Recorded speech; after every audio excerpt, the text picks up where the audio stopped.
Hey everyone, how's it going? I guess it's morning, evening, it's the whole world, so it's everything. I'm personally in Estonia, so it's kind of almost evening for me. We welcome you to this latest episode of the Cisco Modeling Labs webinar series. This one, we're going to focus on our upcoming 2.9 release, which is, pardon the cliche, it's pretty exciting. And you're going to hear about some features that I think are going to make you if you're not already using CML, you're going to be compelled to use it. And if you're a CML user, you're just going to be more excited about it. So again, we're about to release 2.9, and this is the webinar that will talk about the features. Our agenda today, just to let you know, we're going to introduce our esteemed panel.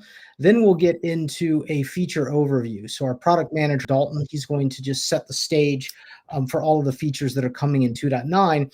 But setting the stage alone just isn't good enough. You want to see what's coming. And so two of our product leads, our engineering leads, Ralph and Justin, are going to demo some of the cool new features that you'll be seeing.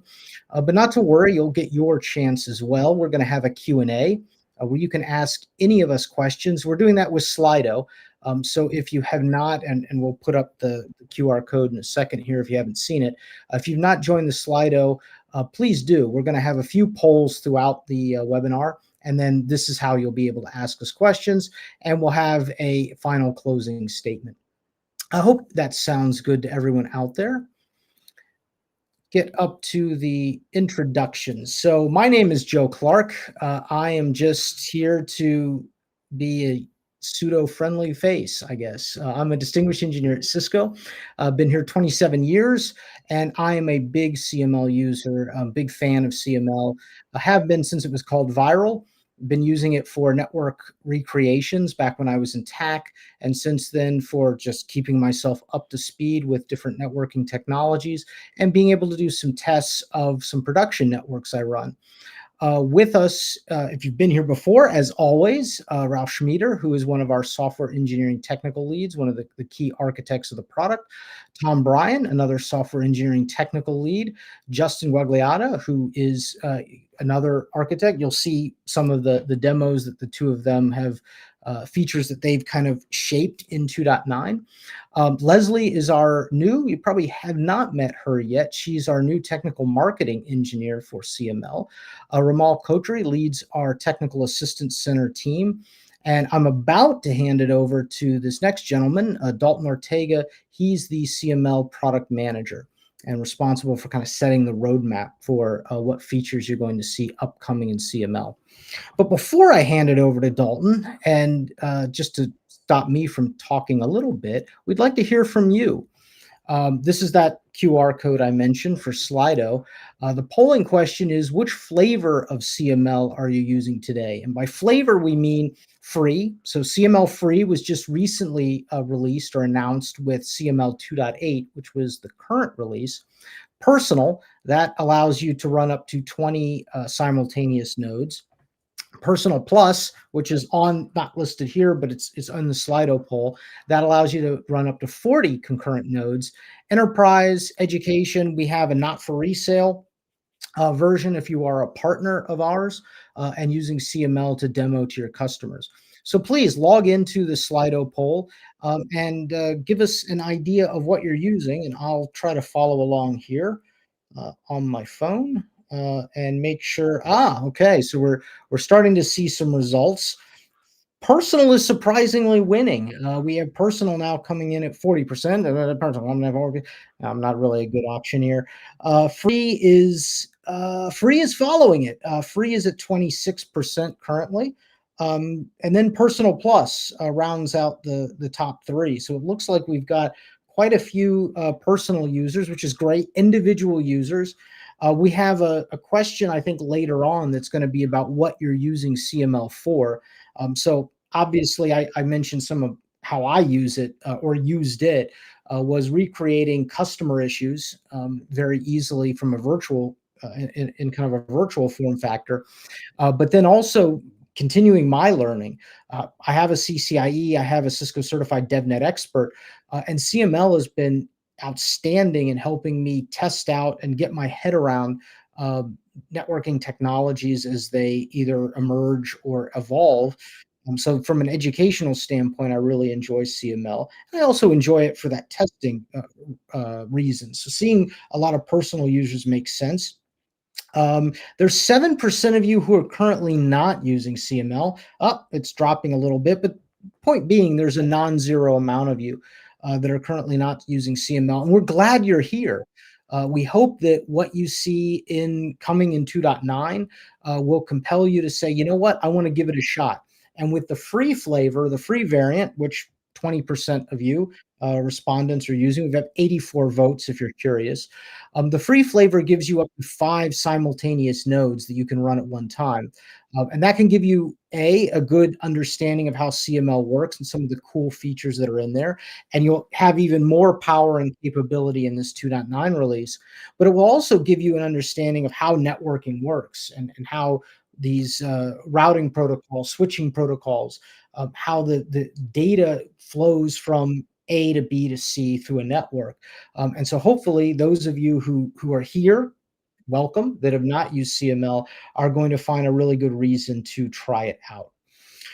So I think things are 87 votes. Things are kind of stabilizing. Personal is and the personal variants, the individual variants, are by far the winner. So with that, I would like to hand it over to the distinguished product manager from Texas, Dalton Ortega, and have him walk us through the new features that we're expected to see in CML 2.9. Sounds good. Thanks, Joe. So yeah, let's go over the 2.9 features briefly, and I'll pass it along to the experts, Justin and Ralph, here in a little bit, so they can go through a demo. But one of the biggest things we're opening up with is the ability to add containers into CML. So this is something brand new. Prior to this, you could only spin up virtual machines in CML, so all the virtual images like iOS XE, Catalyst 9K, etc. That's what you could put in CML, all those QCOW2 files. But now we're opening up to containers as well, which are optimized to be a lot lighter weight than full VMs. So you can do a lot more with a lot less, but also it brings in a lot of flexibility into what type of devices you can bring in. So you can check things on Docker Hub to bring onto CML. We'll actually ship with like 10 different images, 10 different containers, everything from like a Chrome to Firefox browser, Nginx, TAC Plus. You can see all the rest of them on there on the screen as well. But yeah, you can get some more from Docker Hub and bring them into CML, or you can create your own as well. We'll have all that documentation, and Ralph will go through a little demo on that here in a little bit. Advanced permissions, this is something that's new to CML as well. So prior to this, you could, as a CML admin, you could create certain permissions for your users, and it would be basically read or write. But now we're kind of expanding that a little bit and allowing individual users to create these permissions. So now we have the ability to view, execute, edit, and be the full admin of the lab. So it gives a little bit more kind of fine-grained permissions compared to prior releases. Node disk image cloning. So this is really helpful if you make a custom node, you start editing it, changing the config, and you want to reuse this throughout labbing in the future. So instead of doing that same work over and over again, you can actually clone that node and have it saved for later use. So this will be a faster startup to making those labs for devices that you commonly use inside your topologies.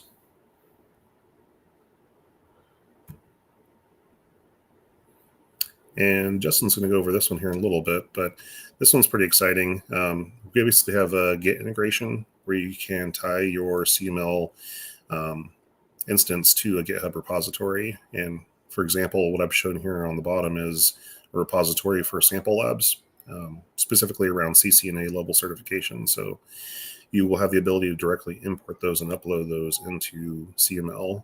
You could do this in the past by basically downloading each one and uploading each one, but this makes it a lot easier.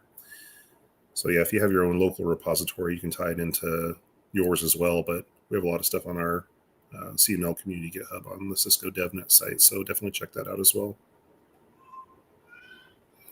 Custom fonts in the terminal windows. This is something that's new as well, so you can set custom fonts So it kind of more matches closely to what your actual OS looks like, your actual CLI. And then there's a lot of other enhancements as well. One of the big ones is the ability for the enterprise and education and NFR versions to scale up to 520 nodes. So we had 320 in the past. Now we're supporting 520 in terms of what we actually test and support for stability. So you can definitely stand up some really large labs now. So if you're doing a lot of multi-site type of simulations, or if you wanted to have a really large lab that closely represents what you're doing in a production network, then you can do that now with these really large support. But yeah, this has been a while in the works, and we're going to be releasing this here in the next few weeks. So definitely encourage people to download it, try it out. Let us know what you think of these new features. And I guess with that being said, let's go ahead and move over to Justin, and we'll start the demo portion of these webinar. Thanks, Dalton. So in all versions of CML up until the current one, and including the current one, we've had some form of sample labs. Up until this point, they've all been static. So we've shipped with a handful of labs to kind of get you started using CML. But we've got a lot of questions at Cisco Live and from customers saying, they want more labs, they want more sample labs that are closer aligned with certifications, and they want them to be easier to import. So in 2.9, what we've done is we've overhauled the sample labs, as Dalton was mentioning. And if I come in here to sample labs, it's the same menu option as you had in previous versions, but you can see here the interface has changed a little bit, and we have a lot more labs. So as you click through these different labs, you can see the sample on the right, what that topology looks like. You can also search. So if I'm looking for, say, CCNA, we do have a handful of CCNA labs that are part of the GitHub repo.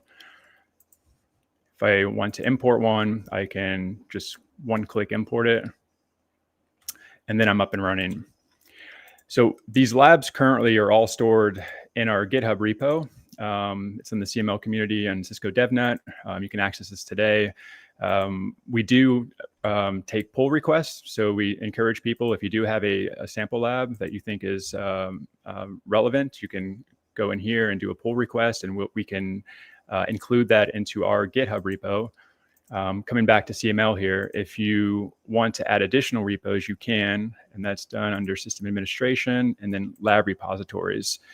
So by default, we ship with our GitHub repo, and it's not just GitHub, it is Git. So if you have GitLab or something else, you can use those. You can add additional repos in here. And then whenever we add new labs to our GitHub repo, if you want to see those inside of your instance, the CML server does have to have internet access to be able to do this pull.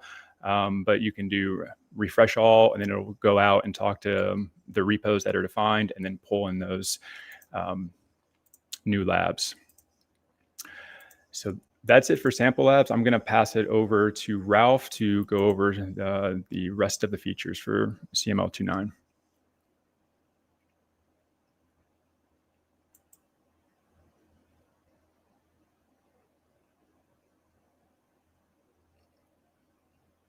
CML host, but I'm on the dock side of things, as you can tell.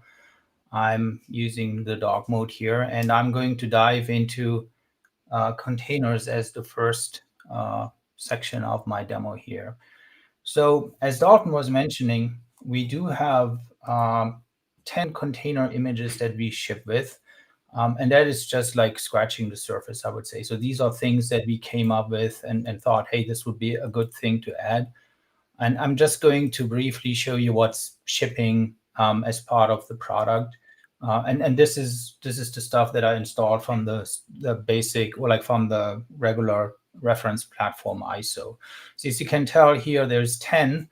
There's two browsers. So we have Firefox and Chrome in a Docker container format. So they are being built by us. And currently they're on 136 or something, 137, and Firefox also quite recent.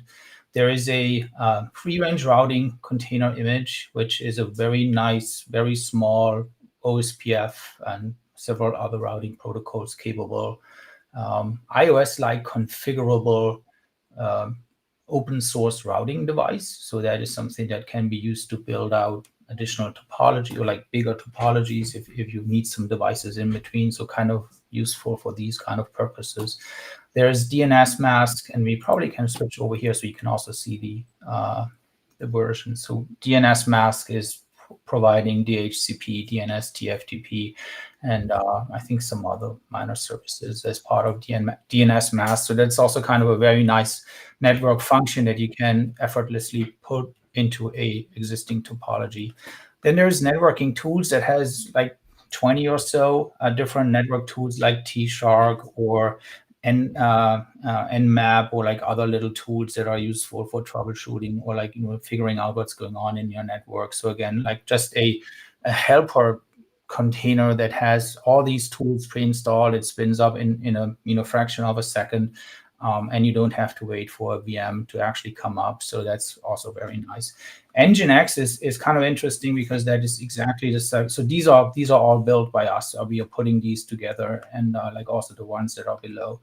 But Nginx is kind of interesting in its own way because this thing is being built by, or is being used by using the same image that comes from the Docker Hub. So it's basically the exact same image, and we just wrap it into our own node definition. And I'm going to show you how that works in a minute. Then there is like FreeRadius and TACACS, something very lightweight. I mean, of course, you may want to use ICE, and that's also something that is possible, but ICE comes with a lot of resource usage, and FreeRadius and TACACS give this functionality, like, some functionality to do authentication AAA stuff inside of CML, inside of a container, which is very lightweight. Same goes for Syslog, and then there's also a ThousandEyes enterprise agent. So this is also available in the reference platform that we ship. And you need to have the cloud service to actually see something coming from the agent. But there's also a demo license or like a demo account possible. So you can also use the ThousandEyes enterprise agent here. So that said, let's look into what this looks like and how this is being configured. So if I go into the node definition for Nginx, you will see there is like a bunch of different configuration files that make up such a container. And one of the important bits about the Docker piece is that there is now a config JSON file that defines the shape of the container. You see, in the case of Nginx, we define the name of the container image. You can define some variables, some mounting can be done, and then there is also things like a boot script or like environment variables and these kind of things. That is individual per container. There is an explanation in the documentation how this is being done. There is also a schema behind this, like what kind of attributes can be used for all of these kind of things. And this is, for Nginx, it's really super simple. But there is things that are way more can be way more complicated. I shouldn't say complicated, but you have a lot of flexibility there, like a lot of possibilities there. Yeah, so and how does it actually look like if we go back to our lab? So what I wanted to show you here is this little lab over here, where we have some infrastructure. So there is like some external connectivity. There is some IOL devices that provide some network access. And then there's a few of these containers that I was just mentioning. There is an Nginx web server. There is a TACACS Plus authentication server, and there's 2 browsers. And if I go ahead and mark these, and then right-click and say Start, you will see that they come up almost instantaneously. I mean, if they are going to start, then boom, they're there. Like Chrome and Firefox, they're slightly bigger. They use a bit more memory, but they are pretty much instantaneously when they come up. You will notice, and this is what this text over here says, you will notice that if you start a container for the very, very first time after CML has been installed, it needs to copy the image into Docker itself. So that takes a bit of time. But once it has copied those images into Docker itself running on CML, then it will come up, as you have seen, pretty instantaneous. So let's look at this guy over here and say console. And you will see that there's right now on the console, there's not much to see. Ready just gives us the indication for the green check mark, so the thing is up and running. But what this is basically the access log of the web server. So we can also go the, let's say, Firefox over here and open up a VNC session to that guy and pull it up over here, open up VNC, and you see Firefox is ready, right? So right now it says server not found, but if we go over here, it should have acquired an IP address. And given the connection here, like the infrastructure that we have here, you can see that it can reach the internet.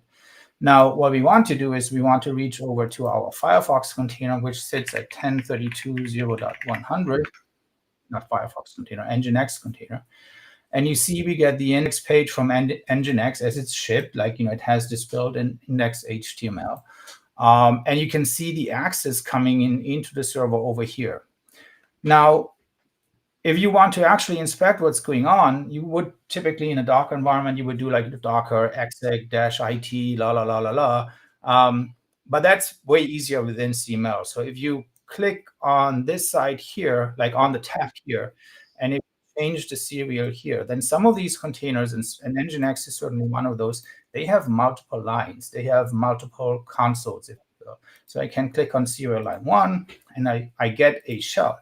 So like in here, I can see my Nginx and like the Nginx process running inside of here. So a lot of these containers we've built in a way so that you do have that automatic shell on the second line. And it's easy to access these kind of guys and like, for example, provide or configure an IP address, because there's also tools mapped into the device or into the container that give you access to these kind of things. Even if the original Nginx image as coming from Docker Hub does not have these, but we make it so that those tools will be available inside of a container, which makes work with those node types or with these nodes easier. Now, the other thing that I wanted to show you is if I go to this device over here, let's click over here, console, and go to this device over here, TACACS Plus, console, and you see the same thing here. Like this thing started, and what we see here is not a lot, but this is basically the log of the authentication daemon that runs inside of here. So we can do 10.32.0.10, which is basically the IP address of this switch up here. And if we hit return, you'll see that there is now a connection coming in from this switch to our TACACS server. And we've provided the configuration so that we do get a distinct prompt for the device. And I can log in TACadmin and admin123. And you see my authentication and authorization going through. I got privilege level 15 access over here. And you wonder, how does this actually work? And it's super easy. In this case, we just have the configuration file in here, and you see the prompt sits here. We have 2 groups defined, and we have the actual users defined with the clear text password. So you can experiment with these kind of things, and you can, learn how AAA works. And you could use the same kind of concept to do radius or other things, right? So, yeah. And for example, this is also Chrome, same thing. You get a recent version of Chrome that boots up within a split second, and you have tools that you can use to access devices inside of your lab if they have a web interface and whatnot. And maybe one final thing that I wanted to show you is that we can also do things like, let's go back here. If I stop this and wipe it, and then go in here, my configuration, as I mentioned, there's also the possibility to use volumes. So in my case, I provided, just a single static web page into a volume that is called www.data, and mount that into my Nginx container. So I save this. I launch this container again. It boots up in no time. I go back to my Firefox container, and I reload this web page. So this, what you see here, is like the baked-in index HTML. But if I reload it now, it will come up with this static web page that sits on my volume that I just effortlessly mounted into my container. So that also gives you some idea of how this how powerful this can be for your own experiments and for your own environments.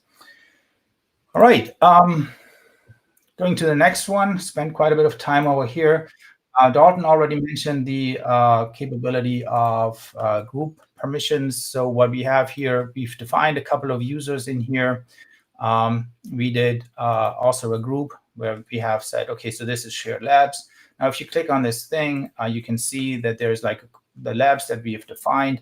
And you have now not only like admin and non-admin permissions, but we have now a matrix of things that a user can do. And you can select for each user and for each group what the users within the group are actually able to do and what are they not able to do. So like we can read only, or we can grant read-only access to a lab. So where you can see the lab, but you cannot modify the lab, or you cannot, change something within the lab. Same goes for the user. So I could go to user Peter and say permission, and I see the same thing in here. So I said, okay, so this lab, this is not owned by user Peter, this is owned by admin, but the user Peter should be able to see this lab. And if I'm actually inside of a lab, let's go back into here and say lab permissions, I can also on the fly add users with specific permissions to this lab. So I could use add user Mary in here and could say, okay, Mary will actually be able to have Exec and added permissions on this particular lab and save it, right? All right. And if I, just maybe one last thing, if I log out and log in again, you see that if I'm not like the owner of a lab, I see this little log pad over here where I could see, okay, I'm having limited access, and it shows me what kind of access do I have. All right, that concludes the permission thing. Logging in back as admin again. We said before that there is now, a little kind of a quality of life feature which we've added, which allows you to see if a device is attached to an external network. So this guy here is attached to this external network connector, and we run the IP address snooper on this guy. So this device will acquire an IP address from CML. And previously, you would have to use the API to actually figure out, or like go onto the device itself and figure out what address did it actually acquire, or which address was, DHCP acquired. Now, in 2.9, we have this tiny feature over here where we added a column in here that actually shows you that address, right? There is obviously, a requirement here which is hidden behind this tiny I here. So it says dynamic IP addresses learned by CML only when they are L2 adjacent to a external connector. So the IP address snooper needs to see traffic coming from this device. Otherwise, it will not learn the address, and this column will be empty, even though that you might have something inside of your lab that also uses DHCP and whatnot. But it needs to be adjacent to an external connector, L2 adjacent to an external connector to see the address, right? And almost last but not least, there is this thing that Dalton was mentioning about font configuration. That was something that was close to my heart, where I always wanted to have like, a custom font in here. So like if we go to the console over here, we do have a custom font in here. So this is Cascadia. I'm not sure, like, everyone has their own preferences. Usually I do use JetBrains, but there's other fonts which are really nice compared to the standard font that we used before. So how do you access these kind of things?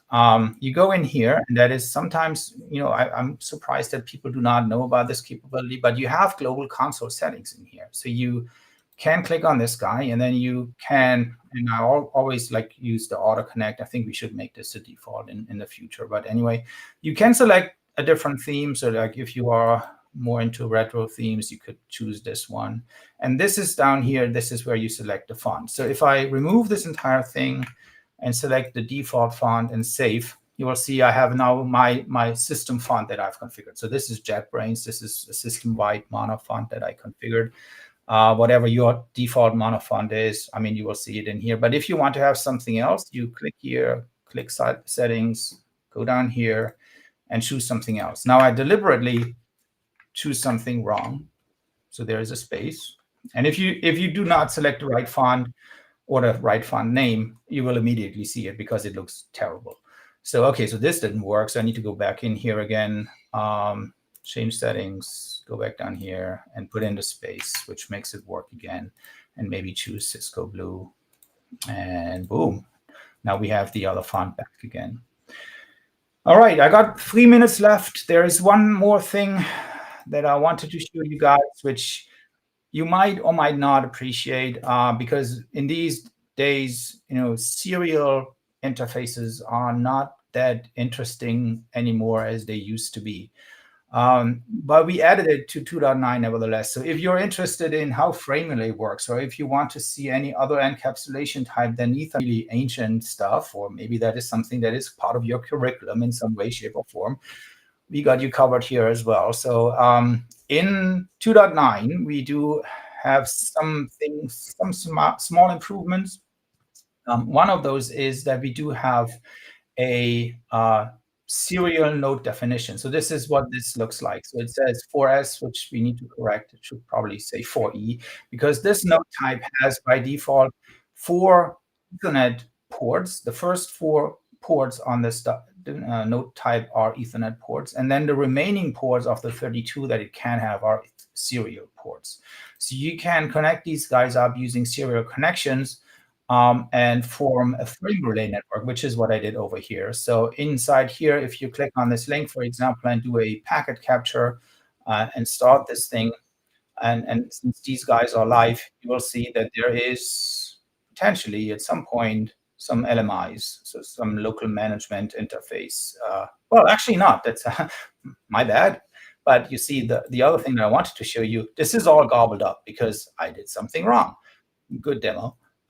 Because that's the other feature that kind of is in combination with this. We can now select the frame encapsulation. So you see, like by default, this is Ethernet because that's usually what we do.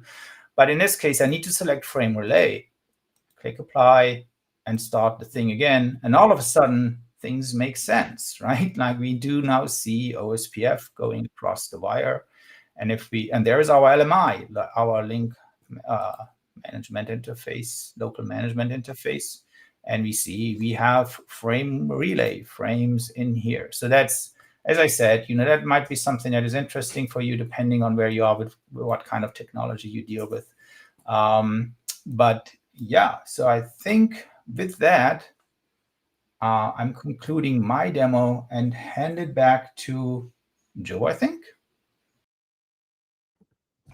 Sounds like you are, Ralph. Thanks. Great demo. We got quite a few questions that we'll get to in a second.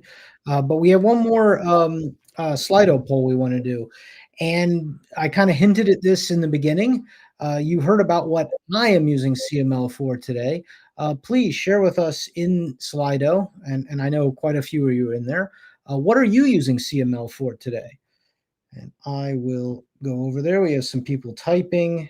And 6 people typing, nothing coming in yet, but it will. CCIE training.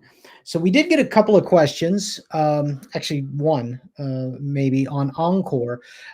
So right now there's quite a bit of CCNA prep material that's been committed and pushed to our community. As we get more of that, of those sample labs, and we're honestly trying to push for more sample lab capabilities to come through, we're going to start seeing the opportunity because of the Git integration Justin talked about. We're going to start seeing the ability to pull those in. Do we have timelines for that? Not exactly, but we've been talking about a few things internally. One is running another contest to try and gin up some of those labs. And the other is just trying to get more of the interactive labs or the hands-on labs we do as part of our learning labs put into CML. So we have CCIE study. I see CCNP study is up there, labbing, obviously testing, learning. Let's see if there's anything. Post-secondary. I hadn't seen that specifically, but post-secondary study, that's interesting.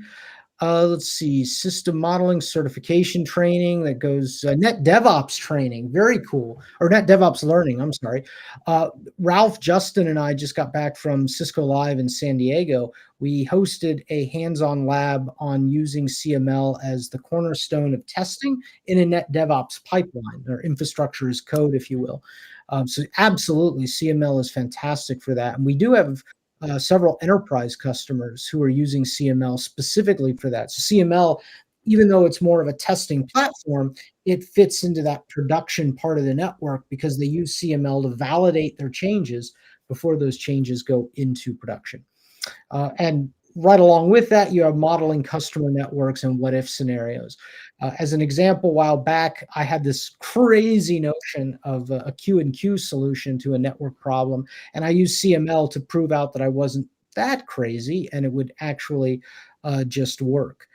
So modeling corporate network, absolutely. CCNA labs, great. Like I said, fortunately, we've got quite a few. Hank Preston and Patrick Gargano have created a lot of really nice CCNA prep labs that align very closely to the blueprints. So that's already integrated as part of the Git integration Justin talked about into 2.9. So definitely check that out. Let's get one more that's interesting that we maybe haven't seen before. Containers. Well, yay. We have supported some containers before 2.9. IOL, the iOS on Linux, were technically in containers. And we hope you're going to get even more container use out of CML 2.9. So we'll let this run. We collect all of this feedback. We look to see what people are doing. We've been trying to group people in personas so that we can understand who our users of CML are and where we might want to focus. So what I'd like to do now is jump back over to the slides, and we'll run out to our Q&A. So again, there's the QR code for those of you who aren't in Slido. Some of you have already asked questions. I'm going to bring that up here on my phone and see what I can dole out. So there have been questions about when CML 2.9 is going to be released. Some of those are answered. Dalton mentioned, or I think Dalton mentioned it, but Tom Bryan answered about a couple of weeks from now. One of the questions that I want to kind of address, because it was a very interesting question. There was a question about Cisco network operating systems and containers, and I'll take the first swag at this, and then Ralph or Dalton, if you want to weigh in.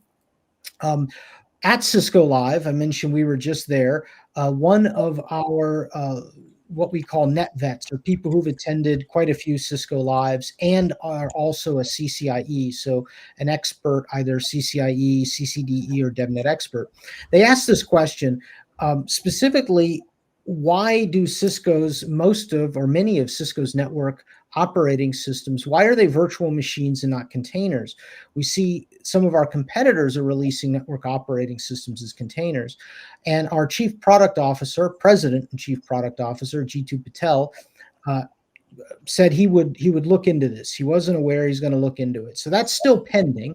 So I wanted to put that out there, that we are part of this exercise that we do at Cisco Live. It's with Chuck Robbins, our CEO, and all of the questions get followed up on. So it's something that we were aware of, that now Cisco leadership is aware of. And while we don't have a definitive answer yet, it's something that our leadership is looking into. Obviously, we'd love to have the lightest weight images possible so that you can do your labbing, you can do your testing, you can do all of the things you said you were using CML for. But that a true answer to that question is coming. And Ralph and Dalton, anything you want to add to that?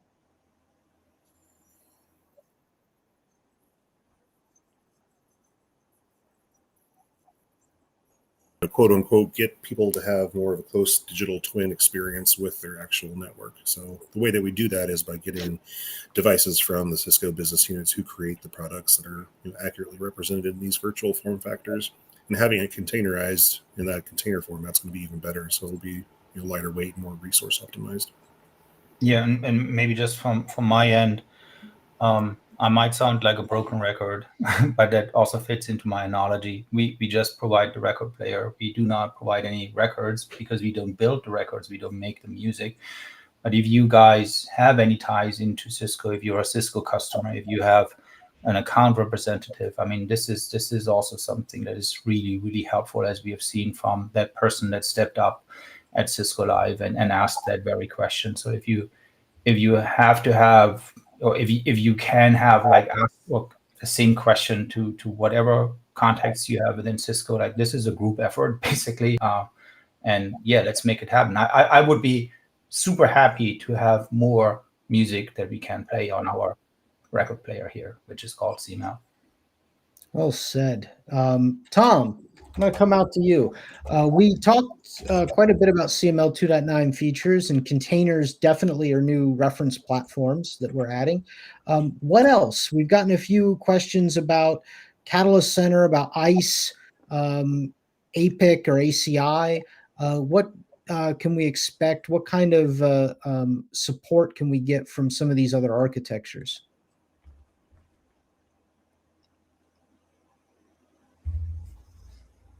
If Tom can hear me. There he is.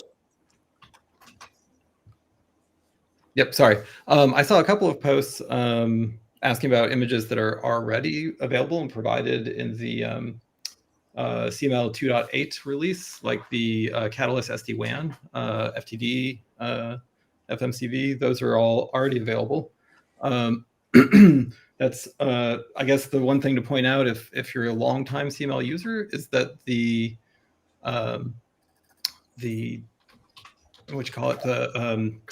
reference platform ISO image, we've kept that at just the images that we had on there in CML 2.6 or 2.7, but there's now a new separate reference platform image called like RefPlat Supplemental.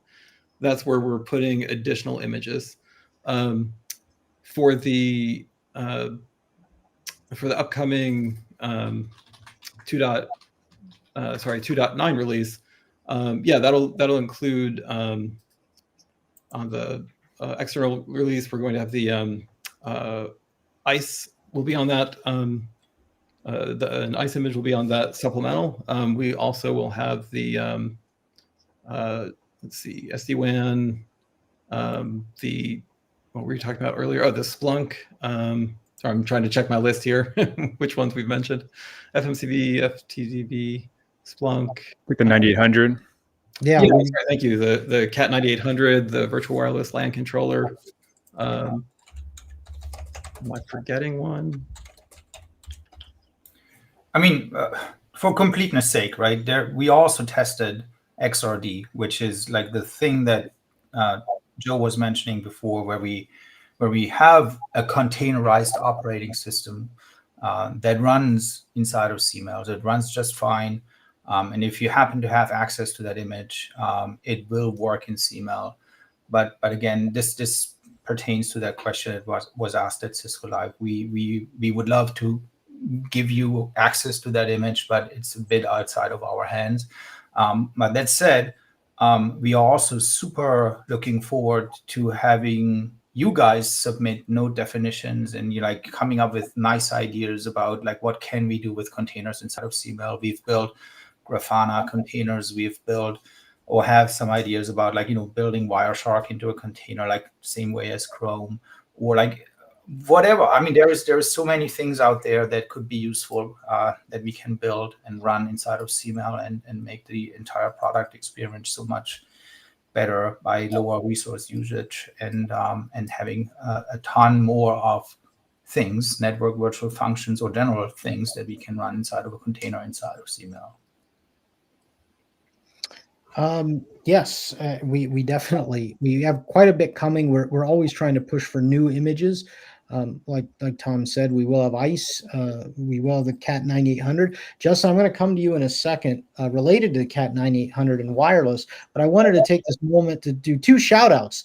We had two non-questions posted. One was a big thanks to you, Ralph, Justin, Tom, Ramal, not pictured, some of the other developers in CML who've made CML a continual success, and you keep doing better each release. And the other thing, we got a really nice call out from an instructor. That sounds like a Neticat instructor that is very excited about the serial interface support. So that's pretty cool. But like I said, Justin, I'm coming to you now. Tell us a little bit about more wireless support. So we're getting the 9800 in CML 2.9. What else do you have in your head around wireless? Yeah, so today in CML, we will have the 9800. It does work today, but we will ship with it. We have the V-Welsi as well. But as it is today, in order to do wireless inside of CML, you're limited because you have to, you can do the controller inside of CML, but if you want actual access points and clients, you have to use the external connector to connect to real world devices outside of CML or actual devices. But I'm currently working on a proof of concept to have virtual wireless support inside of CML, which would mean that you would have a reference platform for virtual access points and clients that you can drag and drop onto the canvas and connect them just like, well, I shouldn't say just like any other node because they're wireless, but you'll be able to have connections between those wireless devices. So you can do a full-on wireless simulation inside of CML, but it's still work in progress. Hopefully I can have a proof of concept working shortly, but a lot of it's going to revolve around, getting approval to ship something like this inside of CML as well. So if it's something that you guys want to see, definitely give us some feedback in the survey or in the chat, and hopefully we can get that done. Thanks. I'm going to take a couple of questions or a few questions real quick, and then Dalton, I think I'm going to hand it over to you for some node questions. First of all, there was a question about FTD and encryption, and another question about Cat9KV and VXLAN. So yes, the FTD, the firepower threat defense, the demo license does not support strong encryption. You can, if you have otherwise a license for that, you can license the FTDV and it will do that, but that does not come with CML. And that was just one of the limitations that Ralph kind of hinted at it. We're the CD player, the group that produced the CD there, the FTDV, that's just not what they include in their demo license because of export reasons. With the Cat9KV, it does support VXLAN. One of the things that we are doing differently in CML 2.9, the image of the Cat9KV that ships will have full license enabled by default. Prior to that, you had to enable the DNA add-on license. You had to enable the Network Advantage license. You could always do that. It was free to do, but it wasn't part of the default image. So if you needed VXLAN, you can always go in and do a license boot level Network Advantage add-on DNA Advantage, and you would get that. But we're taking care of that all for you. In the 17.15.3 that we ship with CML 2.9. The other questions I got here, I will do a video. I do a few videos. I'll do a video on upgrading from CML 2.8 to 2.9 on a cluster. I've already done it on my personal. You can do 2.8 to 2.9. You can do 2.7.2, 2.9. But I'll do a video. It shouldn't break anything. And if something does go wrong in my live update, I'll troubleshoot it live, so you'll see how that works. External connectors. You still have a kind of question about, do you still have the ability to do full trunking into external connectors? And you do, but one of the things we added, I can't remember in what release, was a protection mechanism such that you can't nuke your network with BPDUs. So you'd have to disable on that particular external connector, you'd have to disable bridge protection, and then you can do those other things. There are certain frame types like LACP, EAP, they don't traverse Linux bridges by default. I don't think we've released a document on this, but you can Google how to do a filter mask on Linux bridges and disable that. And it's certainly one of the features we've talked about, making it a little bit easier to do like a full hub or a full non-filtering bridge. But short answer is, everything you want to do, from being able to traverse like LLDP, CDP, EAP frames, LACP frames from a physical network into CML, that will actually and absolutely work. And maybe it's another video idea for me later on to help people out. But as I was saying, Dalton, I think I'm going to shoot over to you. We've got a few questions in here, or at least a couple. Let's see, at least looks like you may have answered one. Talk to me about thoughts on maximum nodes for personal, for free, for personal plus. What are you thinking about right sizing those? Yeah, and that's a good question. We have sent out some surveys on, the CML free offer, and if 5 nodes is enough, or you'd like to see more. So that might be something we increase in the future, especially now that we consider containers in the mix as well. So we may increase that, but at this point, it's still at 5.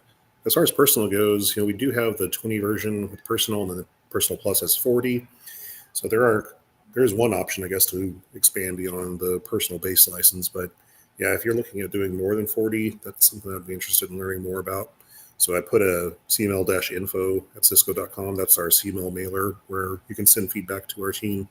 So I'd definitely be interested to learn more about why a single user would use more than 40. But yeah, at this point, we don't have roadmap to expand beyond 20 or 40.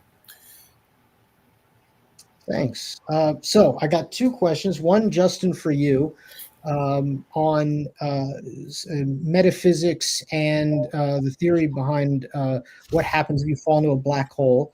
And then Ralph, I'll come over to you for something easy. Actually, Justin, are there thoughts about, you're our front end person on the call, are there thoughts about allowing PNG or JPEG files to be set as backgrounds? For example, complex topologies like floor plans or geographical mapping. We've discussed images and icons pretty extensively. I don't know if we've talked about the background images, but for the next release, we are looking at potentially doing icons. So the ability to do custom icons and the ability to do custom images on the canvas. Background is an interesting one. I've always been kind of against just ad hoc PNGs on the topology because they don't scale. But the canvas scales infinitely, and if you have an image, it could be a bit problematic. And as you scale that image up and down, it could pixelate. So it's definitely something we can consider. But the icons and just regular images on the canvas is something that we're looking at potentially doing for the next release. Great. Yeah, I for one would also like to see some icons and maybe some more graphical support. So it's great you're considering it. Ralph, so I guess the black hole question goes to you, or I can ask you about how easy is it to create custom container images? What about things like Docker Compose and building your own Docker files? Walk us through how you would add your own. We've gotten ideas about CertBot. We've gotten ideas about maybe other container things that people want to ask or want to add. Yeah, so it's relatively straightforward. At the end of the day, when you have a container image, however you build that, whether this is Docker build X or whatnot, you will end up with a image that sits in your containerd like instance, and you can export that image into a TAR, or like into a file, which is essentially a TAR file with all the layers. And then we can take that very same image and enrich it with the glue around it that makes CML see it and recognize it and knows about the capabilities and the needs for that particular image, which is the node definition, as I've outlined before. And then that image can be used as any other image. Like right now, like in previous versions, we used the QCOW images. So even if you had like a third-party image, if you had access to that QCOW image, which had all the bits for that particular node, then you would use the node definition as the glue to make it understandable for CML and provide all the things that that image might need. And the same is true for Docker images, or like for container images, I should say. And yeah, that is all documented, or like it will be documented in a way. We have the beta documentation already, like a description how to create that, or like the workflow, how to create a Grafana image, because we, as I said before, we don't ship with a Grafana image, but that results in a Grafana image that comes from Docker Hub with the additional trappings of CML node definition, and then you can run Grafana node inside of CML. And as I was mentioning before, I'm hoping for a lot of contributions to our CML community repository for all sorts of useful things. That's a good point. We don't have yet, CML 2.9 isn't out. We don't have yet a directory there in the community for containers. We do have node definitions in general, but absolutely, we accept contributed node defs. We'll accept contributed containers. The beauty of this maybe is you can provide a little bit more access to the bits with the containers.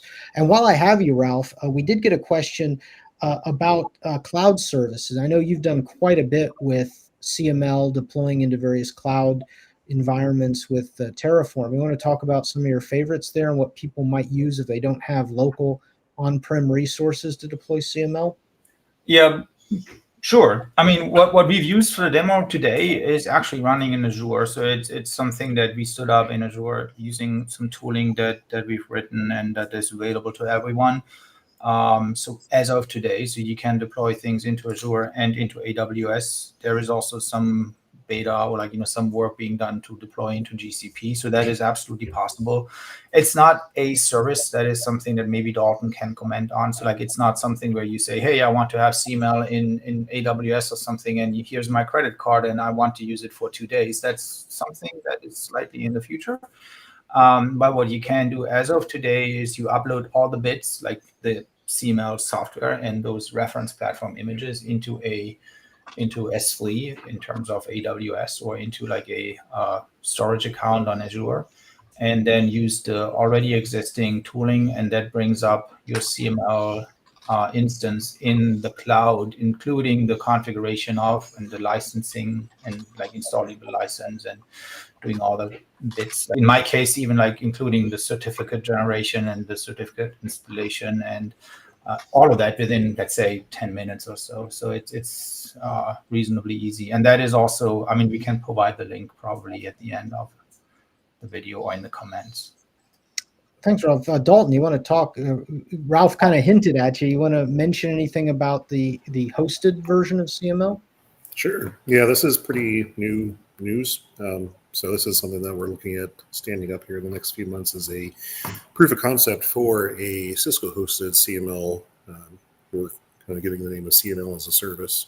So rather than it being an on-prem where you download and install and do the updates yourself to your local machine or to your local VM, this will be something that's more hosted on the Cisco side. So you'll be able to log in, you'll be able to access the UI, do your labbing, and not have to worry about any of the installation or hosting or any of the resources required. So this is something that's going to be kind of a proof of concept. It will be by invite only for this first kind of phase, but if everything goes well, then we'll look at rolling this out to general availability for individual users and then eventually for enterprise level functions as well. So stay tuned over the next, let's say, 3 to 4 months. We'll be having some wording out there, and we'll have a invite sign up form in case you are interested. Great. Yeah, that's pretty exciting. Initially, we'll get some learning there, and users who have maybe even just have a Mac laptop and don't have the hardware to run it on will have an opportunity. So that's pretty cool. I'm glad you're doing that, Dalton. We're just about at the top of the hour. We had one question about Windows 11 support. One of the developers for CML has a pull request into our community. CML 2.9 will add emulated TPM support, so we will have a Windows 11 node definition available Win 2.9 releases, so stay tuned for that as well. I want to thank my panel. I want to thank, first of all of you, the audience. Great questions, a lot of great engagement, and then to the panel who did an amazing job at going over the features, at demoing. Thank you, Ralph and Justin, and then answering questions. So thank you to you all. I hope you have a great, again, evening, morning, afternoon, and we hope to see you next time on one of these exciting CML webinars. So stay tuned and enjoy using CML. Thank you.